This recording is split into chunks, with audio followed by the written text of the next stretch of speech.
myself such time as I may consume. Gentleman is recognized. Mr. Speaker, I rise in support of H.R. 3359, the Homicide Victims Family Rights Act of 2021.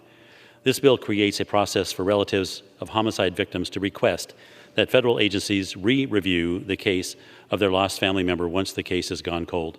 To be clear, this bill would only apply to federal cases of murder, and it wouldn't apply to murder cases investigated by state and local law enforcement, which are most cases.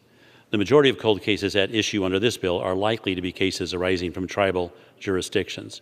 Fortunately, President Trump already took steps to try to solve cold cases in tribal jurisdictions.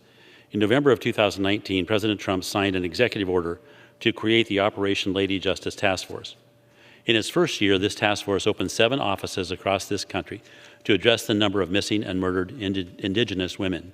The task force held listening sessions, tribal consultations, webinars, meetings with law enforcement, and victim service programs, and formed domestic violence and sexual assault coalitions. The task force put out guidance and protocols, developed relationships with entities like missing persons clearinghouses, began training for investigators and volunteers, and started a public awareness campaign. This was all in 2020. This legislation is cut from similar cloth as President Trump's executive order creating the task force. Hopefully, it will motivate the Biden administration to continue President Trump's good work. I reserve the balance of my time.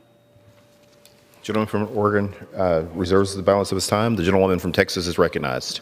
Mr. Speaker, I am now very pleased to yield 5 minutes to the gentleman from California and the author and leader of this bill, Mr. Swalwell.